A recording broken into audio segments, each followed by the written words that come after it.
gave a lesson this week. And the guy, you ever see a player who, like, in their follow-through, they keep their head down and then they try to flip their hands, almost turn their backhand, so the right hand for a right-hand player, kind of flip it over and twist their hands. And the head stays down and the hands are rolling over. And I finally said to the guy after a few swings, I'm like, what are you doing there? And he goes, well, I'm releasing the club. And I said, well, no, you're not. You're rotating the face. You're not releasing the club. So I wanted to talk a little bit about hand action. And the advice comes from Jim McLean's 8-Step Swing. One of my favorite teachers. This book is old, baby. I've got more notes and everything in it from when I was a youngster learning the game. This book is from 1994. Jim McLean, one of my favorite teachers. And this is what he says about the hands. Jimmy was a great player, too. Always love it when an observation like this comes from a teacher who's also a great player, because he's felt this himself. NCAA player at Houston, and just a wonderful golfer, and a great teacher. So this is what he says about hand action, okay? There is no conscious manipulation of the club with the hands. As the turn of the body squares the club face to the ball, this is a no-hands feeling that top players describe. If there is a conscious thought by top players, it is to have solid hands and the absence of hand manipulation through the ball. So if you want to talk on the way back, everyone, we talk about a one-piece takeaway where we turn the chest and the arms swing in front. We maintain that triangle. There's no hands in that part of the swing for sure. And one of the things I struggle with most with higher handicappers is they like to roll the club face open to feel like the club is swinging around them, and they really add loft to the club and open the face up. Then they got to close the face on the way down, and their hands have this whole new rotary kind of action that makes them very inconsistent. So it's a really passive, quiet swing away from the ball. But he's talking about on the way down. And what should happen on the way down, if your hands or your arms are synchronized with your body leads your downswing a little bit, your hands are in front, your arms are in front of your chest as you're moving down to waist high. And as you turn into the golf ball, there's a sense of quietness to the hands. I know I've had this feeling when I play my best golf, that the hands just kind of move around me and that they almost stay in that starting position the whole way through the swing. There's no rotational release or anything needed or required.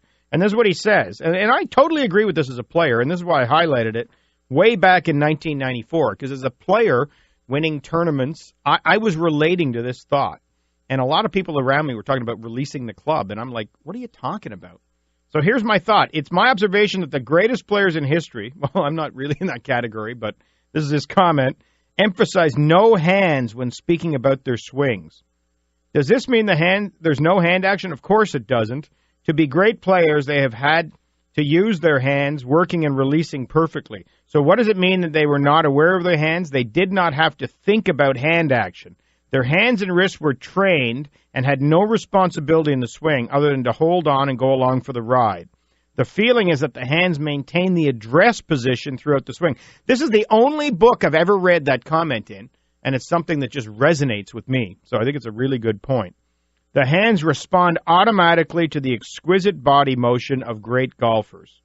So what he's saying there is if the arms swing on the right path and the body's coiling and loading and unloading properly, and the arms stay in front of the chest with great timing between that body coil or body load and unload and the arms swing up and down, then the hands really are neutral.